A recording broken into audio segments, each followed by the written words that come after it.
At humihingi siya ng tulong tungkol po sa mga humahabol sa kanya na na-scam daw po ng kanyang ama. Yung father niya is scammer. Opo. Tapos ngayon, siya ang Hinahabol Hinahabol. po. Dahil po yung kanyang ama. sabi sabihin kasalanan ng kanyang tatay, siya ang pinagbabayan. Yes po. Uy, okay. Mr. Trinidad, magandang hapon po. Sir, Okay. Pero natanggal na po ako sa trabaho dahil po sa nangyayari, dahil po sa ginawa ng tatay ko, yung pagiging scammer, pati pamilya ko nadamay na, yung anak ko sa eskwelahan, nabubuli. Natanggal po ako sa trabaho dahil po dito. So, marami pong naghahabol sa father niya. Marami po. Ano pong po. trabaho ng father niyo? Ano siya, financial guru or influencer. Okay. Nagbibigay po siya ng mga advice at aral tungkol sa finances, kung paano yumaman. Ang programa nga po niya is Yayaman Tayo. Tapos yun pala po ay scamming. Pang easy money. Pang easy money po. Marami na siyang na-scam. Marami po. Estimate amount na na-scam niya is 32 billion pesos. Holy! So, yun po yung ganong kalalim po yung problema ko ngayon.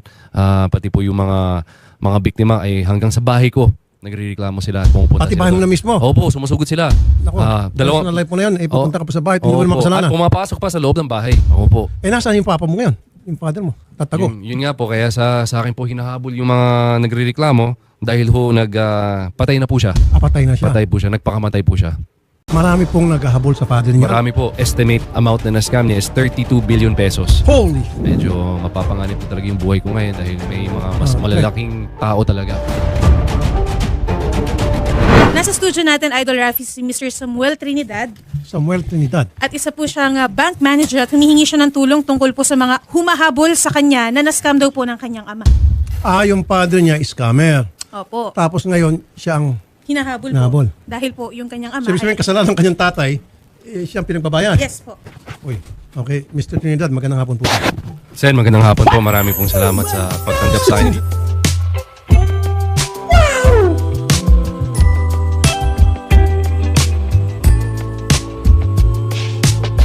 Bank manager. Opo. Okay. Pero natanggal na po ako sa trabaho dahil po sa nangyayari, dahil po sa ginawa ng tatay ko, yung pagiging scammer, pati pamilya ko nadamay na, yung anak ko sa eskwelahan, nabubuli. Natanggal po ako sa trabaho dahil po dito. So, marami pong naghahabol sa father niya. Marami po. Ano pong trabaho ng father niyo? Ano siya, financial guru or influencer. Okay. Nagbibigay po siya ng mga advice at aral tungkol sa finances, kung paano yumaman. Ang programa nga po niya is Yayaman Tayo. Tapos yun pala po ay scamming. Pang easy money. Pang easy money po. Marami na siyang na-scam. Marami po. Estimate amount na na-scam niya is 32 billion pesos. Holy! So, yun po yung ganong kalalim po yung problema ko ngayon. Pati po yung mga biktima ay hanggang sa bahay ko. Nagrereklamo sila at pumupunta Pati sila bahay mo doon. na mismo? Opo, sumusugod sila. Naku, personal life mo na yan. Pupunta ka pa sa bahay, hindi mo naman Opo. kasalanan. At pumapasok pa sa loob ng bahay. Ako po. Nasaan yung papa mo ngayon? Yung father mo? Tatago? Yun nga po, kaya sa akin po hinahabol yung mga nagrereklamo dahil ho patay na po siya. Patay na siya. Patay po siya, nagpakamatay po siya. Oh, okay. So ngayon, dahil wala na yung father mo, Opo. eto mga na-scam niya, Opo. ikaw ang nakita nila na pwedeng bawian. Opo, inisip po yung mga biktima na sa akin yung pera. At hindi lang ho po yan, Sen. Medyo mapapanganib po talaga yung buhay ko ngayon dahil may mga mas malalaking tao talaga na naghahabol din doon sa pera. Yung pala po, yung mga kasabwat ng tatay ko. Pero tingnan muna, baka naman yung mga kinita ng father mo sa pang-scam na 30B, baka may napunta sa iyo doon kahit papaano. Baka may naibigay sa iyo, mga ari-arian, kotse. Wala ho po ganon. Kahit ho po piso, hindi po nakinabang ako o yung pamilya ko sa perang na-scam. Pero po, hindi ko po alam kung pwede mo sabihin dahil Sige, sabihin mo na. medyo nakakatakot po talaga, Sen. Hindi, huwag ka na matakot. Nandito ka na rin lang. Tuloy mo na. Ano bang gusto mong sabihin? Sen, bali po yung kasi ho, hindi po ako makalapit sa pulis, kaya po sa inyo po ako lumalapit. Yung pera po ay nasa akin. Nasa iyo. 32 billion pesos po Di nasa sorry akin. na lang natin sa mga tao para Yun nga 32 po billion. yung mission ko. Kasi ho, gusto ko pong linisin yung pangalan ko. Dahil po sa ginawa ng tatay ko, lahat po ng kasalanan sa akin po sinisisi. Pero yun nga ho po yung mahirap doon dahil nasa akin po yung pera. Pero Dala mo ba ngayon sa TV5 yung 32 billion? 32 billion, di ano yan? 3 trailer siguro. actually ho, ang totoo niya, nasa crypto wallet po na iniwan sa akin ng tatay Crypto ko. wallet, o nga naman yung kasyang Nasa crypto wallet po. Doon po tinago ng tatay ko at ako lang po nakakaalam sa mga password at sa mga clues. Ganito na lang, ganito ang gawin natin. Opo, ano so, pong- manawagan ka na lang siguro doon sa mga na-scam ng father mo at saka yung mga humahabol pa rin sa iyo, sabi mo hanggang sa bahay mo at sinusundan ka, lahat-lahat. Sige, anong gusto mong panawagan sa kanila? Ayun na, sa inyong lahat po, una-una pasensya po ho sa nangyayari sa abala. Alam ko sa iba sa inyo ay napaka-importante po talaga yung pera para po sa paggamot ng anak nyo, para po sa pagbili ng bagong mga mag-invest sa totoong negosyo. Pasensya ho talaga. Ako ay gumagawa po ng paraan para maibalik po sa inyo yung pera. At andito po ako ngayon kay Senator at hihingi po ako ng advice at tulong kung ano mga pwede kong gawin. Ayun naman pala. Yung at least, ang kagandahan niyan pala, at the end of the day, yung pera na 32B na naloko ng father niya sa mga kliyente, may ibabalik din pala Tama, sir. up to the last centavo. The sins of your father should not also be your sins. So anyway, kung gusto nila malaman kung paano may balik yung pera, sa June 23, Hello po, ako po si Gerald Anderson. And yun po sa June 23, Sins of the Father. Bali po, yun po yung premise, yung ginawa ko kanina at kinuwento kanina.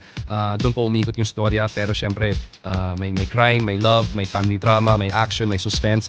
Lahat po yan nandyan at pinaghirapan po namin to para sa inyong lahat. 9:30 p.m. dito po sa TV5, 9:30 p.m. 9:30 p.m. Monday to Opo, Friday. Monday to 9:30 p.m. Friday, mapapanood po yan dito sa TV5 mga kapatid.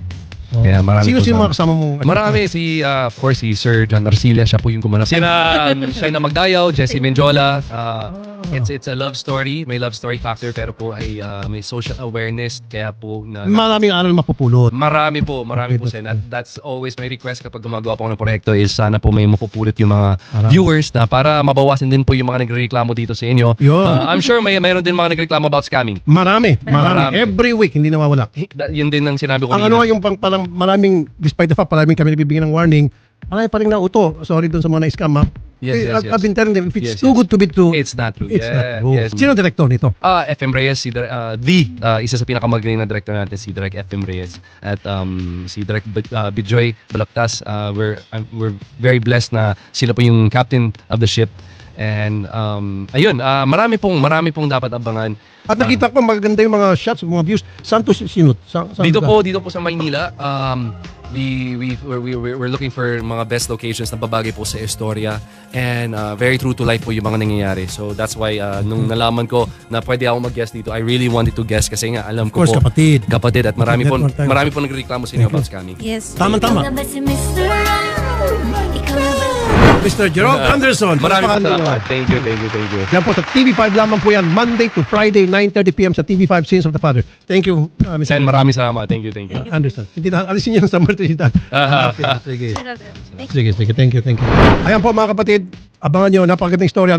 Natutugmay, napapanahon dito sa Wanted sa radyo at sa lahat ng nanonood at mga lumapit sa amin. Usong-uso pa talaga yung scamming ngayon. Yes. At ito napakaganda itong show na ito dahil makaka-relate ang marami sa inyo at merong aral na mapupulot. That's what's important, di ba? Siyempre, sa kapanood nyo dito, ayun, nagkakaroon kayo ng awareness. Kasi continuous, kasi sa amin, may magreklamo ngayon, bukas wala na, may magreklamo. Dito, everyday, mapapanood nyo at makakapulot kayo ng aral. Sabi nyo, oo nga pala, hindi pala dapat tayo naniniwala sa mga ganong klaseng Tama. mga pambobola. Okay? Sins of the